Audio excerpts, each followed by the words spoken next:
Salut à toutes et à tous, c'est Vic, j'espère que vous allez bien et bienvenue dans cette nouvelle review d'animé en Blu-ray. Aujourd'hui on va parler d'un animé réalisé par quelqu'un qui est tout simplement incroyable dans l'animation japonaise, et là je pense que quand je vais le dire le nom, tous ceux qui sont du vieux de la vieille, et qui s'intéressent un petit peu à qui fait quoi dans l'animation japonaise, notamment sur les anciens animés, si je dis le nom de Mitsuo Iso, normalement, toutes les personnes qui ont plus de 20 ans en général, ou qui ont une connaissance de l'animation japonaise très poussée, savent de qui je parle.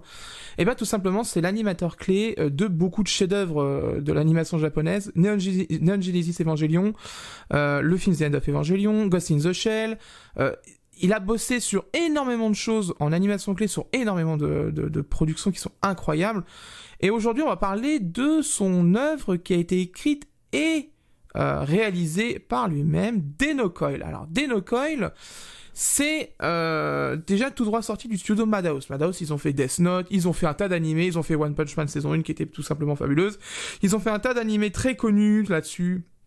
Ils ont aussi fait d'ailleurs, notamment dans les reviews que j'ai faites, ils ont fait l'animation de Millennium Actress. Donc c'est pour vous dire que c'est pas des gens qui plaisantent quand même là-dessus. Et Mitsuo Iso, là-dessus, au niveau de son CV, il y a rien à dire. C'est quelqu'un qui a bossé, qui a fait des trucs incroyables en animation, qui est vraiment, il a absolument rien à prouver là-dedans. Donc voilà. Donc là-dessus, personne avec un CV conséquent, avec sa première réalisation aujourd'hui, qui est Denocoil. Alors Denocoil, c'est de la science-fiction un peu pour c'est compté par le réalisateur, hein, donc Mitsuo Iso.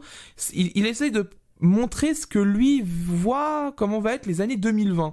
Et les années 2020, ça va être avec de la réalité augmentée, ça va être avec un tas de choses qu'il essaye de montrer dans cet animé, parce que les années 2020, alors qu'il a été produit en 2006, c'est qu'il était assez visionnaire, et concrètement d'ailleurs l'animé se rapproche sur beaucoup de points à ce que nous on a aujourd'hui, et il avait peut-être pas tort déjà à l'époque, et je pense que l'animé, quand même, quand vous allez le voir, vous allez vous dire, ah ouais, quand même, il était pas très loin de ce qu'on a en ce moment, en fait, hein. Donc voilà. Donc il y a le descriptif, de toute façon, il y a un synopsis de la série qui est juste derrière sur le coffret, je vous le montrerai après. Donc, coffret. Alors, coffret, déjà, vous allez vous dire, ah, super, un 4. Non, c'est pas un 4. C'est un petit peu plus petit qu'un A4. On est à peu près à 5-6% en dessous d'un A4 au niveau dimension. Mais on va commencer par les choses qui fâchent très clairement sur ce coffret. C'est le manque de... En fait, je pense que Dybex, quand ils ont envoyé ça à l'équipe qui a designé ce coffret, ils se sont dit, on va faire un truc de fou avec plein d'idées, etc. Ça va être super et tout. Vraiment, c'est incroyable. Alors, dans l'idée, c'est vrai que quand on regarde la boîte comme ça, on se dit, tiens, ça rappelle quelque chose pour les vieux, hein. Moi, j'ai connu, donc voilà, mais vous allez connaître aussi. Ça me rappelle un peu les cassettes VHS qu'on enregistrait nos films et qu'on mettait dans des boîtes noires. Vous savez, les boîtes en plastique noir un peu molles, hein, et qu'on mettait la cover de télécassette dedans. C'est vrai que dans l'idée, ça y ressemble un peu quand même, cette boîte un peu style VHS, avec illustration devant, puis contour noir avec les bords, là, les bons gros bords, il y en avait sur les boîtes qu'on achetait nous, les bords qu'on voyait, etc. sur nos boîtes VHS, ça rappelle un petit peu ça. Dans l'idée, c'est pas mal. Mais déjà, on va entrer dans un truc, je vais poser le coffret comme ça et vous allez comprendre tout de suite le problème. Voilà. Voilà, ça c'est typiquement une erreur de design en fait. Ça c'est une erreur de design. Le coffret ne peut pas rester sur la tranche tout seul, il s'ouvre systématiquement comme ça.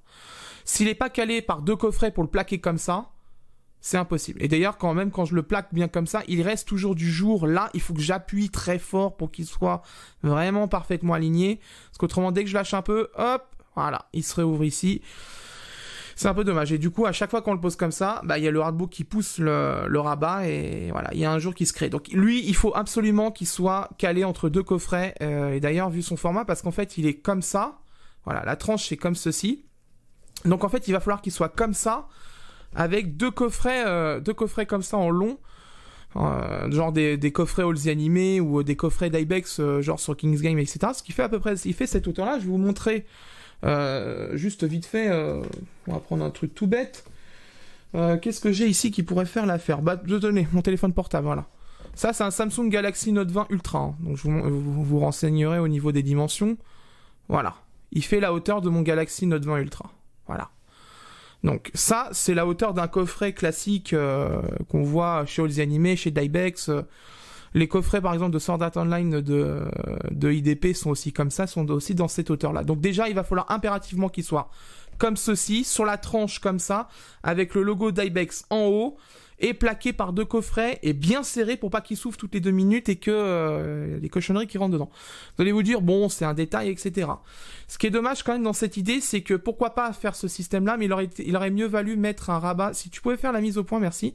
Il aurait mieux valu mettre un rabat qui part comme ça avec un aimant pour pas que ça bouge et ça le plaque correctement. Ça aurait été intéressant de faire ça parce que ça aurait évité au coffret de dès qu'on le pose comme ça, voilà, il s'ouvre tout le temps. Parce qu'il y a le bouc qui est à l'intérieur qui le pousse, même d'ailleurs si on enlève le bouc il s'ouvre quand même. Un peu moins mais il s'ouvre quand même. Donc bon, c'est quand même bien dommage. Donc à l'intérieur, on a le bouc, avec tous les visuels, etc. On en parlera après.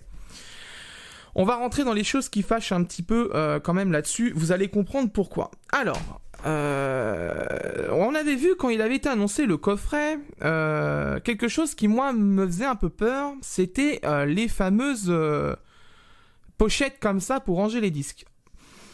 Après, si on se dit, bon, pourquoi pas, parce que si c'est bien attaché, il n'y a pas de problème. Mais voilà le problème, en fait, de ce coffret, le deuxième, et là, ça, par contre, c'est assez ennuyeux, c'est assez, même bien dommage, quand même, quand on voit ça. Je sais pas si vous voyez les trucs qui brillent au fond, bah, en fait, ça, c'est des bandes adhésives. En fait, les pochettes sont tenues par des bandes adhésives, et vous allez vous dire, bon, les bandes adhésives, ça tient dans le temps. Bah non, justement, c'est ça le problème, c'est que les bandes adhésives, bah, ça ne tient pas. Putain, il y en a une qui est... Voilà, il y en a une qui est un peu collée bizarrement.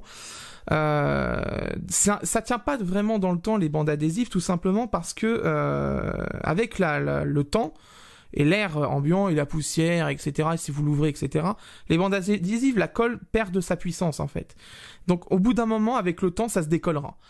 Là-dessus, je pense quand même que c'était peut-être pas la meilleure des idées ce qu'a fait Dybex. C'est sûr que dans un coffret aussi compact, c'est dur de mettre autant de disques. C'était la seule solution qu'ils avaient, parce que même avec un digibook, je pense pas qu'ils auraient pu mettre l'intégralité de la série en Blu-ray et en DVD. C'est sûr que c'était la seule idée. Maintenant, la question c'est, est-ce que ça va tenir dans le temps? Et moi, j'ai déjà la réponse tout de suite, c'est non. J'ai une amie qui travaille chez Asmodée, je mets ma main à couper si je lui mets ce coffret dans les mains. Elle va l'ausculter pendant 2 heures. Mais elle va me dire, ça tiendra pas dans le temps. Ça, c'est sûr et certain, ça tient pas dans le temps. Et on l'entend, hein, dès que je bouge, parce que vous l'entendez peut-être pas au micro, mais moi je l'entends, hein, c'est vraiment adhésif. Et d'ailleurs, il commence à perdre un peu de son intensité, le bordel. Donc voilà. Donc, je peux comprendre l'idée pour utiliser les illustrations et stocker autant de disques, etc. Pourquoi pas?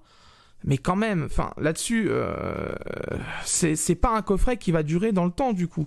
Donc concrètement, la série en DVD en Blu-ray se sépare en 2 types d'illustrations.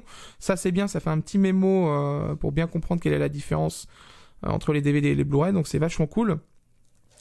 Donc voilà, donc en plus on a les logos en haut à gauche, donc c'est plutôt parfait. Au niveau des disques, bon, je vous préviens tout de suite, on va en chier pour sortir les premiers, ça va, vu que je les ai sortis plusieurs fois, donc ils sont assez simples à sortir. Donc voici le premier disque. Visuel très sympa, qui est d'ailleurs dans le book, hein, ce visuel, on parlera tout à l'heure après.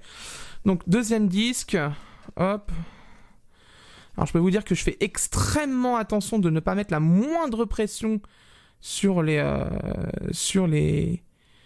Tu peux faire la mise au point, s'il te plaît? Merci, voilà. Voilà.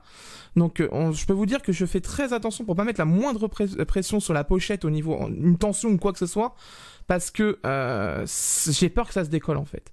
Et je l'entends depuis tout à l'heure, ça commence à faire des bruits bizarres au niveau de l'adhésif. Donc je pense que je vais me dépêcher de vous montrer les disques pour après ranger tout ça et ne plus y toucher. Parce que je sens que ça, il faudra que je le finisse avec le nanotape de toute façon. Et vous verrez, je vous mettrai un lien dans la description de l'adhésif que je vais utiliser. Parce que tout simplement, ça va vous permettre de finir le coffret si vous l'avez acheté, parce que je pense très sincèrement que vous allez avoir le problème au bout de quelques années. Donc voilà, donc je vous mettrai en lien en description du nanotape qui avec ça, vous allez voir, ça ne bougera plus jamais. Parce que là, les adhésifs qu'ils ont utilisés, c'est pas non plus l'adhésif des enveloppes, hein, on en est loin hein, quand même. Hein. Mais c'est pas suffisant pour que ça tienne vraiment dans le temps en fait. Et là, le nanotape, je peux vous garantir que ça bougera pas. Donc voilà, deuxième DVD. Je peux vous dire que je galère là, je suis tétanisé sur le coffret pour pas mettre la moindre tension, de faire attention, pour vraiment pas tirer sur les pochettes, etc. C'est vraiment extrêmement dur, je peux pas utiliser mes 2 mains, c'est vraiment très très dur. Hein. Je peux vous garantir que là c'est vraiment la galère, c'est la première fois que ça me fait ça sur une review. où c'est vraiment laborieux pour montrer le moindre disque. Je suis vraiment désolé que ça soit pas optimal, mais là c'est vraiment dur, hein, c'est vraiment dur. Donc voilà, donc au niveau des disques, les visuels différents c'est plutôt cool, là-dessus il y a pas de problème. Le système bande adhésive, ça par contre c'est zéro. Il y a de l'idée quand même, c'est pas une boîte non plus de chaussures à 2 balles qu'on a chez Zalando, etc. Non. On est quand même sur une boîte assez premium là-dessus. Ce qui est dommage, c'est qu'il y a quand même quelques erreurs au niveau du design. C'est que là, vous voyez, il y a une boursouflure qui est ici, là, sur le rabat, là. Et ben, cette boursouflure est quelques millimètres trop basse, ce qui fait qu'à chaque fois qu'on ferme le coffret, ça ne se plaque pas bien correctement pour descendre en bas, pour vraiment avoir la parfaite régularité au niveau des tranches, etc. Donc ça, c'est un peu dommage. Il faut vraiment le plaquer pour pas que ça bouge. Donc ça manquait quelques millimètres, je pense, là-dessus. Donc bon, ça c'est quand même bien dommage. Donc bon, on passe au book. Parce que bon, c'est quand même le book le plus intéressant, hein, quand même, là-dedans dans l'histoire. Donc, le book. Alors, le voici. Donc là-dessus, le book, rien à dire. C'est ce qui va relever, vous allez voir de toute façon, le niveau du coffret. Je vais baisser un peu la lumière parce que quand même, globalement, je trouve qu'on est un petit peu trop surexposé. Toc, voilà, ça sera mieux. Voilà, donc globalement, un book qui est plutôt sympathique. On a la présentation des différents personnages de la série ici, pas de problème. Donc c'est plutôt cool. Donc voilà. Donc c'est plutôt sympathique, hein, pas de problème là-dessus, avec une bonne impression quand même, hein, là-dessus il n'y a pas de problème. Ils ont fait l'effort quand même, je pense que les visuels étaient un petit peu aliasés, il y a eu un traitement je pense qui a été fait dessus, parce que globalement c'est quand même plutôt bien imprimé, les contours sont plutôt nets, donc là-dessus il n'y a pas de problème, et pas d'effet d'escalier, rien du tout, donc c'est quand même plutôt sympathique. Globalement, si on devait résumer un peu le coffret, je pense que ouais, ça sera vraiment ce book-là, vraiment qui va peut-être justifier l'achat, parce que de mémoire aux États-Unis il n'y a rien eu. C'était sorti uniquement sur des boîtiers à marais assez miteux d'ailleurs, de mémoire, ou je sais plus si c'était l'édition japonaise ou américaine, je sais plus, j'ai un doute. Vous me direz dans la description, dans les commentaires si vous avez l'information, mais je crois, hein, ça remonte à longtemps quand même. Hein. Donc voilà, donc on a différents visuels là-dessus, on a des croquis, etc. Croquis de production, lieux récurrents de la série, voilà, des illustrations on en a, c'est pas un problème. Donc là-dessus, pas de problème. C'est quand même plutôt sympa. Voilà. Donc c'est quand même plutôt sympathique. Là-dessus, ouais, vraiment, le book, c'est pas du foutage de gueule. Là, il est vraiment bien. Il y a quand même du matos dedans. Il y a du croquis, il y a des illustrations de production, etc. Il y a vraiment des dessins qui sont vraiment très jolis et tout. Voilà, je vous montre hein, comme ça. Mais globalement, ouais, c'est vraiment un bon book là-dessus, pas de problème. On a les key arts qui sont là. Donc on a pas mal d'illustrations qui sont vraiment très jolies et tout. Qui sont d'ailleurs en très haute définition au niveau impression. Parce qu'il y a vraiment pas un pet d'aliasing, pas de grain, rien. C'est vraiment super propre. Là-dessus, c'est vraiment un régal, pas de problème. Ils sont pas moqués là-dessus au niveau du book. Bon, il y a des visuels qui sont à la verticale. Ça, c'est chiant parce que du coup, là, pour la caméra, ça va être une horreur à cadrer. Hop. Il y a ici. Voilà. Des visuels, on en a beaucoup. Hop. Voilà. On est quand même sur beaucoup de visuels. Vraiment de beaux visuels. Voilà. C'est vraiment très joli. Très joli. Avec la lumière, ça reflète quand même pas mal hein, sur le papier. Parce que c'est du papier qui est pas glacé non plus, mais qui est quand même assez... il est assez brillant pour du papier satiné quand même. Donc quand même là-dessus, il y a quand même des efforts qui ont été faits sur le book, c'est quand même appréciable.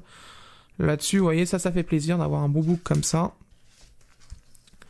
On va accélérer un petit peu parce que bon, quand même, que je vous laisse la surprise quand vous allez avoir le coffret, mine de rien. Voilà. Voilà. Et on a le staff qui a bossé dessus, le staff japonais. Voilà. Voilà. Et on a le staff français qui est ici. Voilà. Donc si vous avez envie de retrouver les personnes qui ont traduit, par exemple, je pense que oui, Jean-Philippe normalement fait d'autres traductions de mémoire en traduction française. Donc je pense, oui, je crois que j'ai déjà vu quelque part ce nom. sur d'autres traductions. Donc bref, voilà. En tout cas, on est sur un book qui est très joli. Et on finit avec une petite illustration ici, un petit dessin. Hop, voilà. Bon, alors, conclusion de tout ça, de ce déballage, de ce coffret. Alors, on va parler des choses qui sont bien et les choses qui fâchent. Point positif au niveau de ce design de coffret. Déjà, on peut pas dire qu'il n'est pas un coffret premium. Je vais vous expliquer pourquoi. Il y a quand même de l'idée dedans. Ça, là-dessus, il n'y a pas de problème. Il y a quand même de l'idée. Le problème, c'est que les idées, il faut savoir quand même, il faut faire quand même attention quand on a trop d'idées, que ça soit justement une idée exploitable au long terme. Je pense très sincèrement que ne pas avoir mis un rabat ici avec un aimant, là déjà ça manque, et que la boursouflure, la pliure qui est là, est pas 1 mm ou 2 mm de plus haute, comme ça aurait permis qu'il se ferme beaucoup plus facilement, et qu'il vienne systématiquement bien à ras en bas. Les pochettes en carton, pourquoi pas, parce que c'est vrai que pour utiliser ces visuels là, ça aurait été con de les mettre sur un fond de digipack, ça aurait fait débile. Mais là, les coller avec un adhésif comme ça, c'est pas non plus la meilleure des idées, parce que je sais très bien qu'il ne durera pas dans le temps. L'adhésif va sécher au bout d'un moment et ça va se décoller. Donc dans la description, je vous mettrai un lien pour du nanotape pour vous l'acheter pour pas trop cher. Ça sera un lien AliExpress, parce que je peux vous dire qu'en France, le 3/4 des nanotapes que vous achetez, c'est des importations chinoises, mais vous prenez 25% dans la tronche. Je vous mettrai un lien AliExpress en bas d'un vendeur fiable, comme ça vous le recevrez relativement rapidement chez vous et ce sera de bonne qualité. C'est vraiment dommage parce que tout simplement ce coffret, vous voyez l'illustration qui est derrière, je voulais oublier de la montrer, mais voilà, c'est quand même un coffret qui est pas non plus, il est pas moche quand même dans l'histoire. C'est pas moche, il y a de l'idée, mais le problème c'est que l'idée a pris le pas sur la praticité en fait. Il est pas pratique ce coffret. Sincèrement, moi perso, si j'ai à choisir entre un coffret qui a beaucoup d'idées et un coffret qui est beaucoup plus fiable et beaucoup plus pratique dans le temps, je vais plutôt choisir un coffret qui est beaucoup plus fiable et pratique dans le temps, parce que tout simplement c'est quelque chose que je sais que ça va durer et j'aurai pas besoin de le finir, parce que là je vous le dis, parce que là dès que j'ai fini l'unboxing, je vais mettre 4 bandes de nanotape au fond, je vais dégager l'adhésif d'origine et je vais coller les trucs dessus et ça ne bougera plus, et ça c'est quand même bien dommage. Donc l'illustration de derrière, je vous ai oublié de la montrer, avec le résumé de la série ici, le petit synopsis qui est là, et les spécifications techniques ici même, avec du coup les Blu-ray en 1080p Full HD, le DVD est en 576 pixels de hauteur entrelacé, et le japonais est en DTS HDMI stéréo avec une piste sous-titres française. C'est bien dommage quand même, franchement, je pense, c'est dommage parce qu'il y a vraiment de l'idée. Il est joli le coffret, d'extérieur il est joli, mais quand on regarde, j'en ai quand même déballé des coffrets, je crois qu'il y a plus de 80, il y a à peu près 80, non pas 80 reviews, mais il y a une bonne vingtaine de reviews quand même sur la chaîne. Des coffrets Blu-ray, j'en ai déballé. Des coffrets Blu-ray qui ont des trucs bizarres, mais qui, bon, ça passe, j'en ai déballé. De très beaux, j'en ai déballé. Je vous prends en très beau, vous prenez Ghost in the Shell chez All the Anime, il est très beau et il est pratique. Perfect Blue, il est très beau et il est pratique.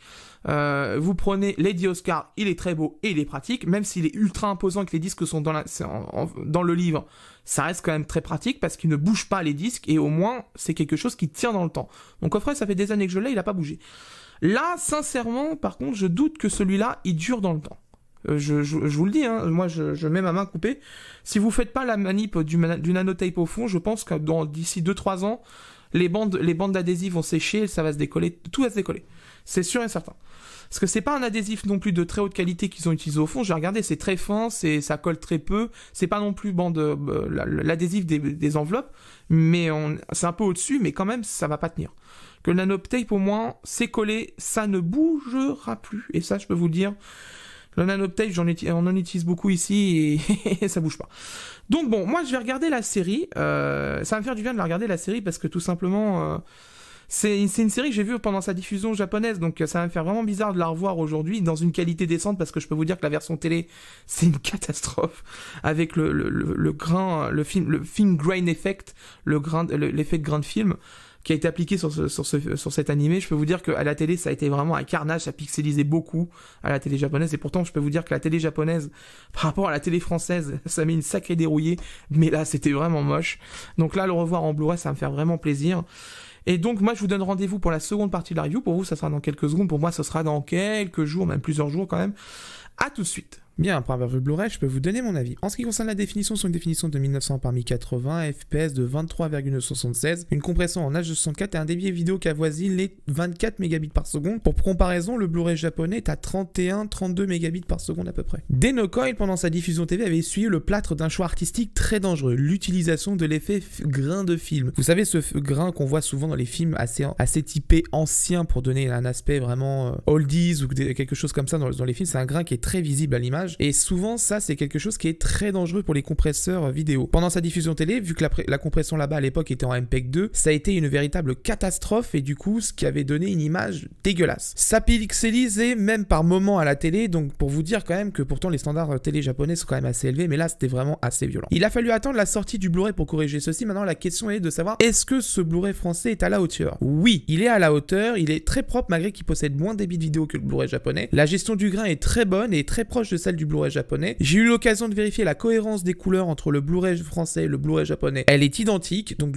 du coup là-dessus c'est vraiment parfait, il n'y a pas de problème d'écart colorimétrique ou quoi que ce soit. La gestion du grain est très bonne, la qualité vidéo est très bonne, malgré l'utilisation vraiment violente de l'effet de grain de film, c'est vraiment très très bon. C'est une qualité vidéo qui vraiment fait plaisir à voir pour un animé pareil, et il le mérite vraiment. Et je tiens à dire, hein, la personne qui a fait l'encodage de Violet Evergarden devra en prendre de la graine, hein, parce que bon, sortir un animé aussi compliqué que Denocoil en compression vidéo et le réussir, ça laisse quand même songeur pour Violet Evergarden si le travail avait été bien fait. En ce qui concerne le son, la VO est en DTS HDM à stéréo 24 bits 48 kHz. Dabi a fait le choix d'un codec sans perte de qualité avec le DTS HDMA. Bonne qualité audio dans l'ensemble, on sent vraiment que le mixage ont évolué quand même avec les années. Là on parle quand même d'un mixage des années de 2000-2006, tu vois. Donc c'est un petit peu compliqué là-dessus, il y a quand même des choses qui ont évolué. Le son est plutôt bon, assez neutre, pas trop de basse quand même là-dessus, même au casque c'est pas très basseux, c'est plutôt orienté médium aigu d'ailleurs même. C'est assez impressionnant, mais une clarté vraiment très propre de la piste audio. Ça là-dessus, il n'y a rien à dire, c'est vraiment une merveille. Plus la bande son est plutôt bonne quand même dans l'ensemble, donc vraiment pour apprécier l'animé, la piste son fait vraiment plaisir. Alors en ce qui concerne la traduction et les sous-titres, ça va être le point le plus important avec la qualité vidéo. Avant de parler de la traduction, on va regarder rapidement la police des sous-titres parce qu'elle a changé par rapport aux autres coffrets d'Ibex que j'ai testé ces derniers temps. C'est une nouvelle police d'écriture avec une nouvelle bordure. Un détail n'empêche que je note dessus, c'est que mine de rien, la police,